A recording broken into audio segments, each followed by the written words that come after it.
Olá, alunos! Aqui é a professora Gisele Franco de Castro e a gente vai continuar a nossa leitura, capítulo 3, Estequiometria, cálculo com fórmulas e equações químicas.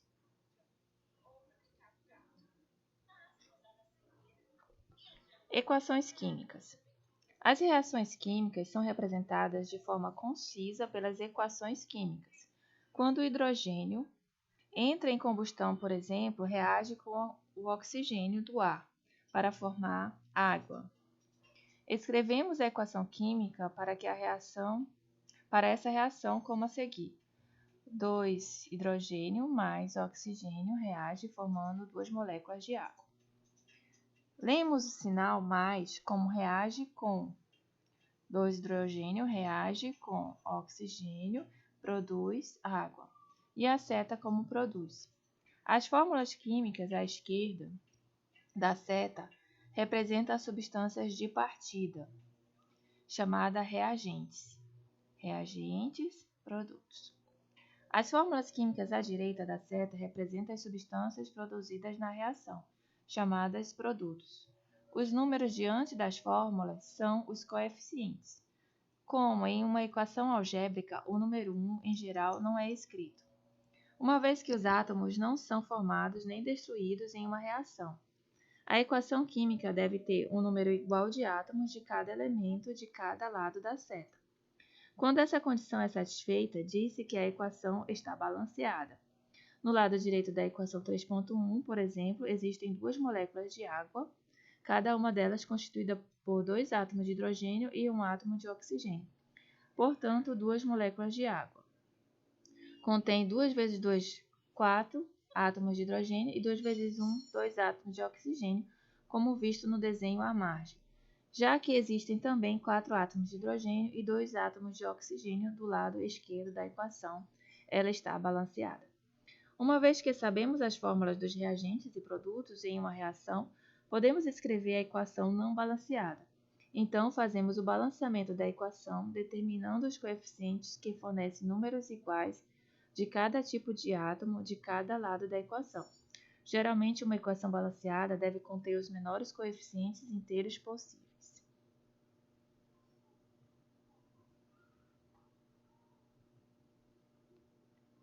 Ao balancear equações, é importante entender a diferença entre um coeficiente diante de uma fórmula e um índice inferior na fórmula. Recorra à figura 3.3. Observe que, trocando um índice inferior em uma fórmula de H2O para H2O2, por exemplo, a identidade do produto químico é modificada. A substância H2O2 é o peróxido de hidrogênio. É bem diferente de água, H2O. Índices inferiores nunca devem ser mudados ao balancear uma equação. Ao contrário, colocar um coeficiente na frente de uma fórmula química muda apenas a quantidade e não a identidade das substâncias. Portanto, 2H2O significa 2 moléculas de água. 3H2O significa 3 moléculas de água. E assim em diante. Para ilustrar o processo de balanceamento de equações, considere a reação que ocorre quando o metano, o principal componente do gás natural, queima-se ao ar para produzir o gás dióxido de carbono e vapor de água. Esses 2 produtos contêm átomos de oxigênio que vêm do ar. Dizemos que a combustão do ar é favorecida pelo oxigênio, significando que o oxigênio é um reagente. A equação não balanceada é. Então, aí nós temos a equação não balanceada. A quantidade de metano mais oxigênio produz dióxido de carbono mais água. Então, não está balanceada, né? 3 oxigênio, aqui tem 2 oxigênio, aqui tem 3. Aqui tem 2 hidrogênio, aqui tem 4.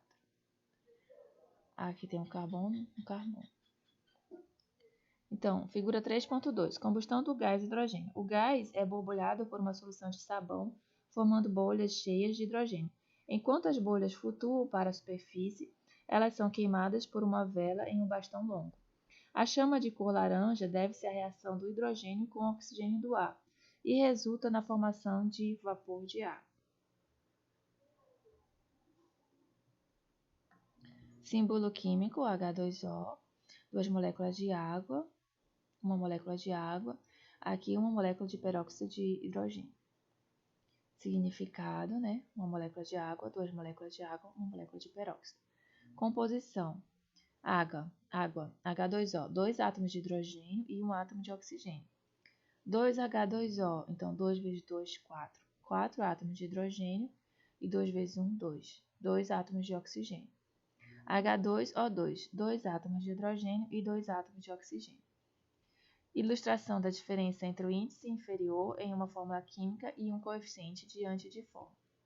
Note que o número de átomos de cada tipo, listado ao lado da composição, é obtido pela multiplicação do coeficiente pelo índice inferior associado a cada elemento da fórmula. Geralmente, é melhor balancear primeiro os elementos que aparecem no menor número de fórmulas químicas de cada lado da equação. No nosso exemplo, tanto o carbono quanto o hidrogênio aparecem em apenas um reagente e separadamente, em um produto cada um. Portanto, começamos examinando o metano. Vamos considerar primeiro o carbono e depois o hidrogênio. Uma molécula de metano contém o mesmo número de átomos de carbono que uma molécula de dióxido de carbono. Portanto, os coeficientes para essas substâncias devem ser os mesmos, e escolhemos um para ambos à medida que começamos o processo de balanceamento. Entretanto, o reagente CH4 contém mais átomos de hidrogênio 4 que o produto H2O. Se colocamos um coeficiente 2 diante de H2O, existirão 4 átomos de hidrogênio em cada lado da equação. Então, metano mais oxigênio produz dióxido de carbono mais água. Aí aqui não está balanceada. Para balancear a quantidade de oxigênio desse lado, tem que ser igual a desse lado. Então, aqui está balanceada. 2 vezes 2, 4 oxigênio. Aqui 2 oxigênio mais 2 vezes 1, 2. 2 mais 2, 4. 4 oxigênio, 1 carbono, 1 carbono. 2 vezes 2, já foi 4, né? 4 hidrogênio e aqui 2 vezes 2, 4 hidrogênio. Então, nesse estágio, os produtos têm mais átomos de oxigênio, nesse estado aqui. Aqui tem 2 vezes 1, 2, mais 2, 4. Desse lado tem 4 oxigênio e desse lado aqui tem 2 oxigênio. Então, nesse estágio, os produtos têm mais átomos de oxigênio, 4. 2 de cada dióxido de carbono e 2 da molécula de água, do que os reagentes, 2. Se colocamos o coeficiente 2 diante do oxigênio, completamos o balanceamento fazendo o número de átomos de oxigênio ser igual em ambos os lados da equação. Então, metano mais 2 moléculas de oxigênio produz dióxido de carbono mais 2 moléculas de água. A visão molecular da equação balanceada é mostrada na figura 3.4. O método adotado para balancear a equação 3.4 é, em grande parte, de tentativa e erro. Balanceamos cada tipo de átomo sucessivamente, ajustando os coeficientes como necessário. Esse método funciona para a maioria das equações químicas. Normalmente, informações adicionais são incluídas nas fórmulas em equações balanceadas para indicar o estado físico de cada reagente e produto. Usamos os símbolos grama, sólido, ou gás, gás, líquido, sólido, aquoso, para gás, líquido, sólido e soluções aquosas, respectivamente. Portanto, a equação 3.4 pode ser escrita: gás metano reage mais gás oxigênio produz dióxido de carbono, gás carbônico, mais água. Algumas vezes as condições como temperatura ou pressão sob as quais a reação ocorre aparece acima ou abaixo da seta da reação. O símbolo, esse símbolo triângulo aqui, é em geral colocado acima da seta para indicar o uso de aquecimento.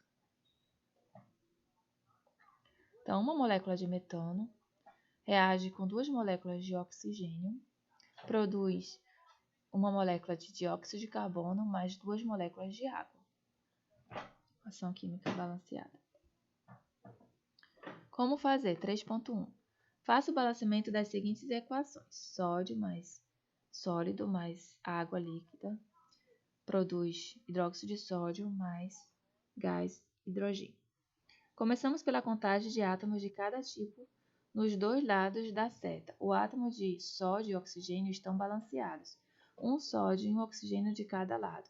Mas existem 2 átomos de hidrogênio à esquerda e 3 átomos de hidrogênio à direita.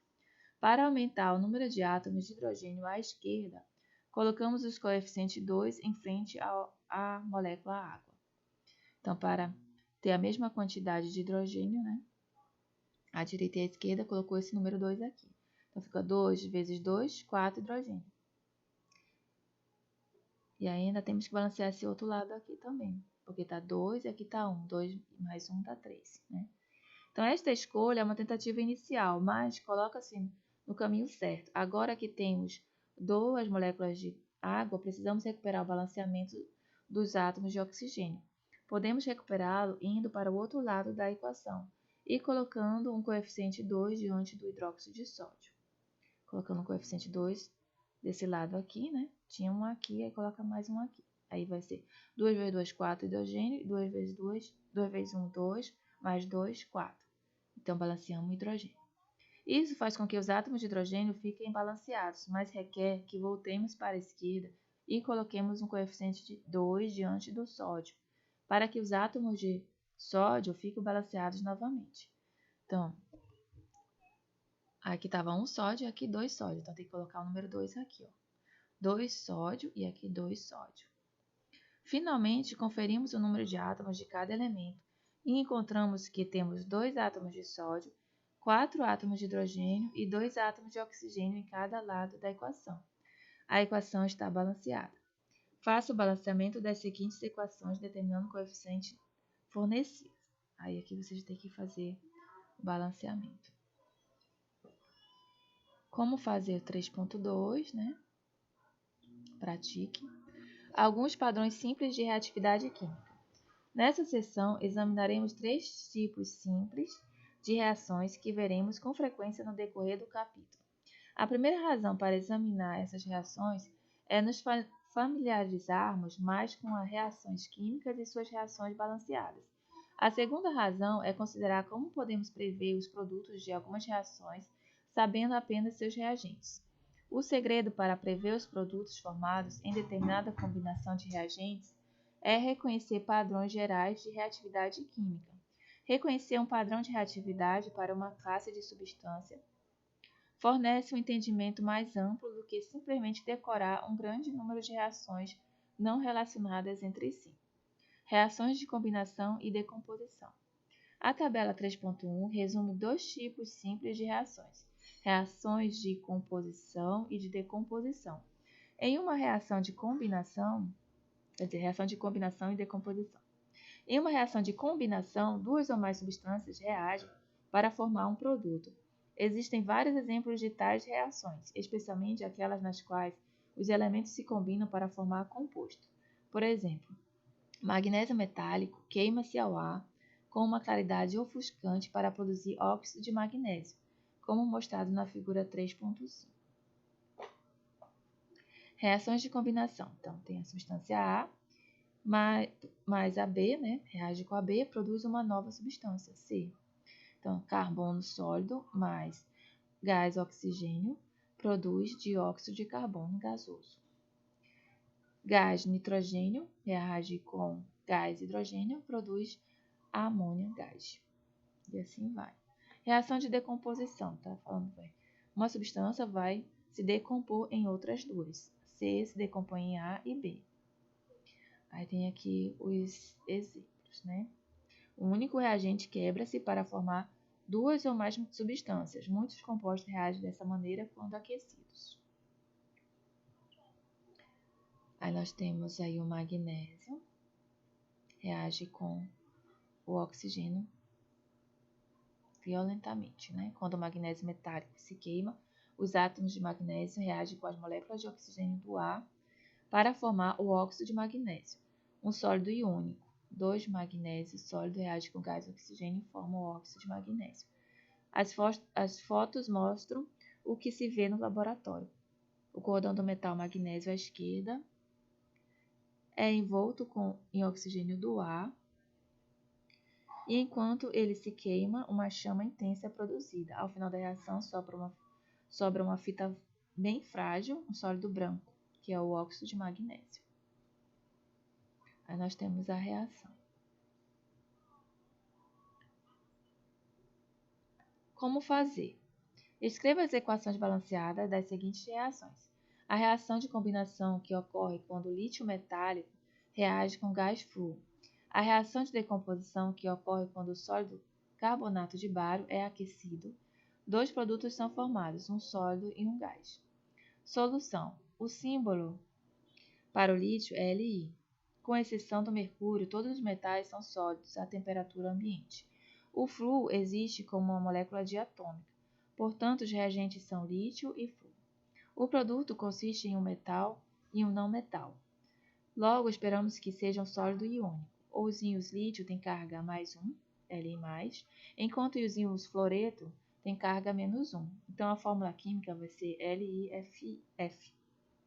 Então, a equação química balanceada é 2 lítio sólido mais o flúor, gás, produz fluoreto de lítio, né? A fórmula química para o carbonato de bário é BaCO3. Como dito no texto, muitos carbonatos decompõem-se para formar óxidos metálicos e dióxido de carbono quando aquecidos. Na equação 3.7, por exemplo, carbonato de cálcio decompõe-se formando óxido de cálcio e o gás carbônico. Está aqui a equação de decomposição. Combustão do ar. As reações de combustão são reações rápidas que produzem uma chama. A maioria das reações de combustão que observamos envolve o oxigênio do ar como reagente.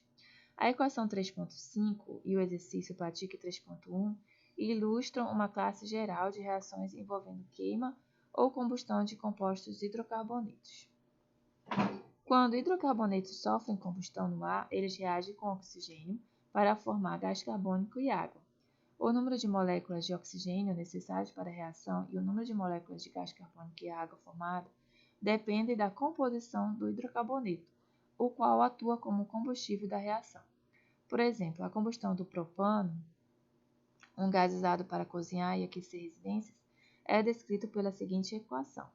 Propano reage com oxigênio, formando gás carbônico e água. O estado físico da água depende das condições da reação. Vapor de água, gás, é formado a altas temperaturas em um recipiente aberto. A chama azul produzida quando o propano se queima é mostrada na figura 3.7. A combustão de derivados de hidrocarbonetos contendo oxigênio, como o hidróxido de metanol, também produz gás carbônico e água. A regra simples de que hidrocarbonetos e seus derivados análogos que contêm oxigênio formam gás carbônico e água quando se queimam resume o comportamento de aproximadamente 3 milhões de compostos. Então, é a queima de compostos orgânicos, formando gás carbônico e água. Aí tem um balanceamento. Pratique. Massa molecular. Tanto as fórmulas quanto as equações químicas têm significado quantitativo. Os índices inferiores nas fórmulas e os coeficientes nas equações representam quantidades precisas. A fórmula H2O indica que a molécula dessa substância contém exatamente 2 átomos de hidrogênio e 1 átomo de oxigênio. Analogamente, a equação química balanceada para a combustão do propano, mostrada na equação 3.9, indica que a combustão de uma molécula necessita de 5 moléculas de oxigênio e produz exatamente 3 moléculas de gás carbônico e 4 de água. Mas como relacionamos os números de átomos e moléculas com as quantidades que medimos no laboratório? Apesar de não podermos contar os átomos ou moléculas diretamente, podemos determinar indiretamente seus números se conhecemos as massas.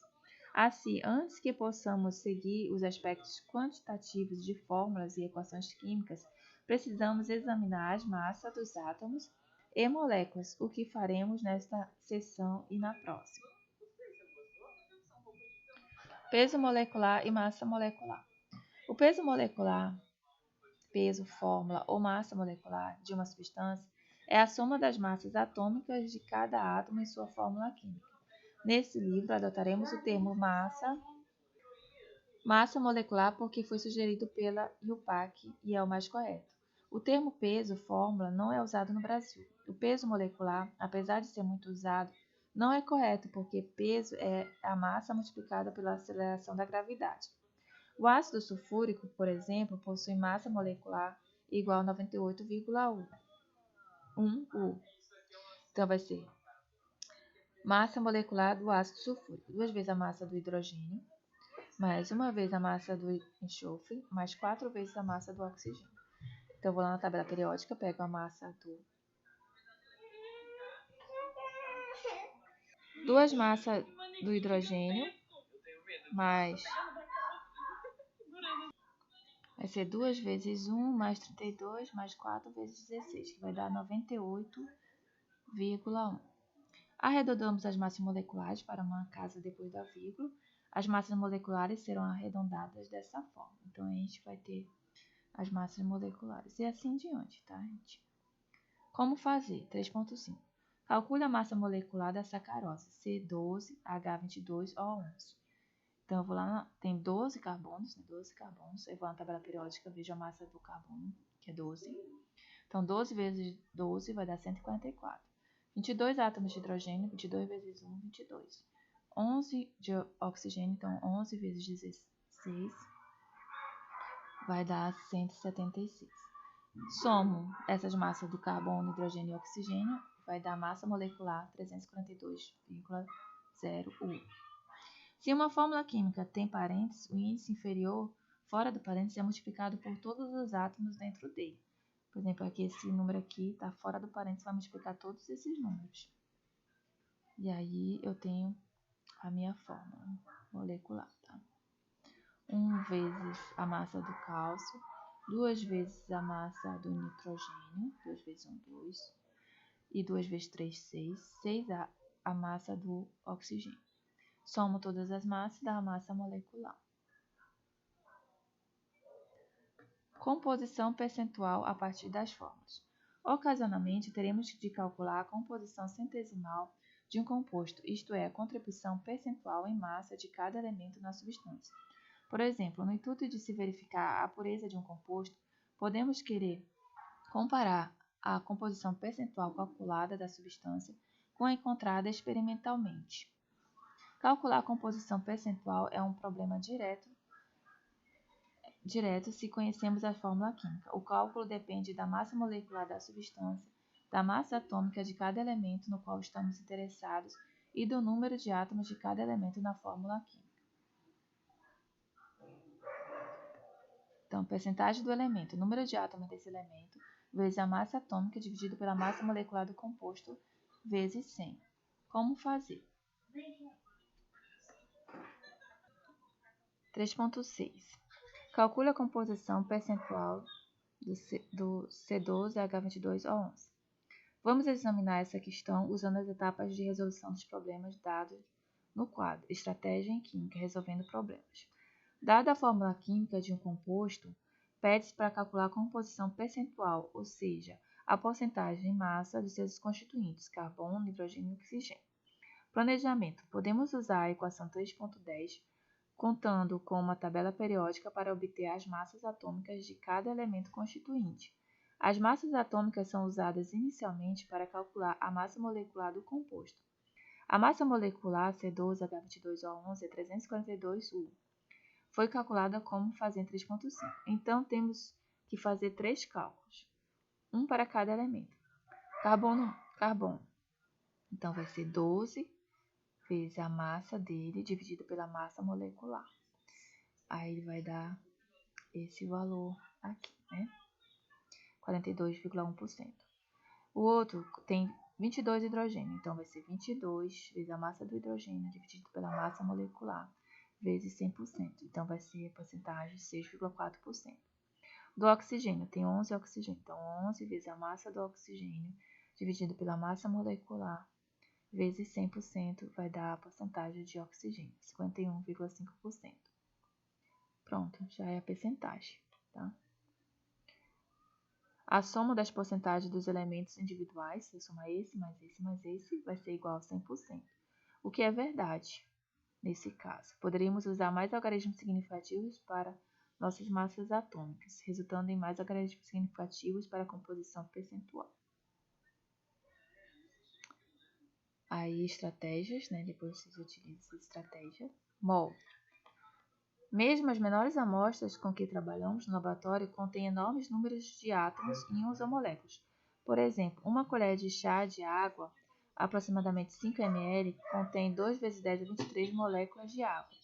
Um número tão grande que praticamente dificulta a compreensão. Por isso, os químicos inventaram uma unidade de contagem especial para descrever números grandes de átomos e moléculas.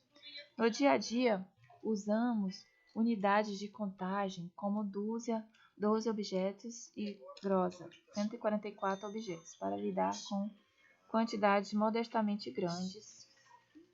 Em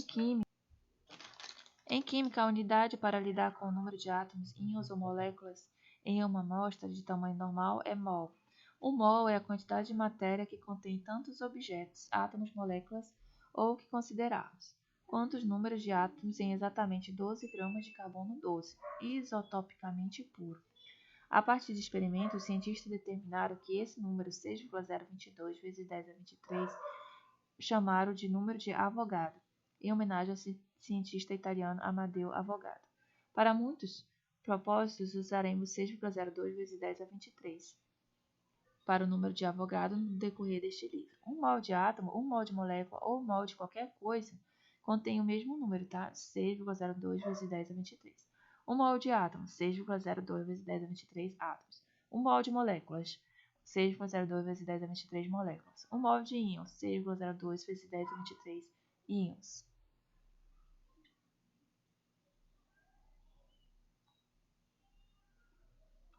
Aí depois vocês leem os exercícios, tá bom?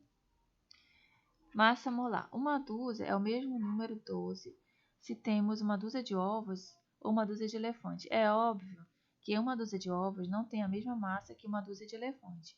Da mesma forma, um mol é sempre a mesma quantidade, mas um mol de diferente substância terá diferentes massas. Compare, por exemplo, um mol de carbono com um mol de magnésio. O único átomo de carbono tem massa 12U, enquanto o único átomo de magnésio tem massa 2 vezes maior, 24U.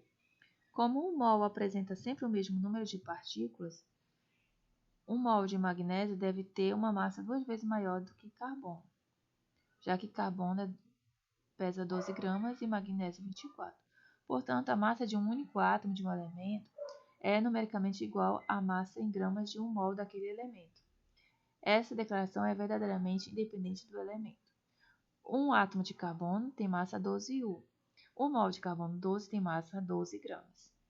Um átomo de cloro tem massa 35,5U. Um mol de cloro tem massa 35,5 gramas. Um átomo de ouro tem massa 197U. Um mol de ouro tem massa de 197 gramas. E assim diante. A molécula única de água e o número de Avogadro 6,02 vezes 10 a 23. E um mol de água é 18 gramas de água. A massa em gramas de um mol de certa substância, isto é, a massa em gramas por mol, é chamada de massa molar. A massa molar em grama-mol de uma substância é sempre numericamente igual à sua massa molecular em U. O cloreto de sódio, por exemplo, tem massa molar de 58,5 gramas por mol. Mais exemplos de relações molares são dados na tabela 3.2. A figura 3.9 apresenta a quantidade de um mol de várias substâncias. Os registros na tabela 3.2 para nitrogênio apontam para a importância de se dizer a forma química de uma substância de maneira clara quando usamos o conceito de mol. Suponha que você leia que 1 mol de nitrogênio é produzido em uma reação em particular. Você pode interpretar essa frase como 1 mol de átomos de nitrogênio. Entretanto, ao menos que se diga o contrário, provavelmente o que se quer falar é 1 mol de moléculas de nitrogênio, porque nitrogênio é a fórmula química normal do elemento. Para evitar a ambiguidade, é importante dizer explicitamente a forma química que está sendo discutida. Usar a fórmula química evita esses problemas. 1 mol de sólido, 1 mol de um líquido e 1 mol de um gás. 1 mol de cloreto de sódio tem massa 58,45 gramas. 1 mol de água ou líquido tem massa 18 gramas e ocupa o volume de 18 ml. Um mol de oxigênio gás tem massa 32 gramas e ocupa um balão de diâmetro de 35 centímetros. Aí a tabela, né, relações molares. Nitrogênio, massa molecular 14, massa molar 14 gramas por mol, número ou tipo de partículas 6,022 vezes 10 a 23 átomos de nitrogênio.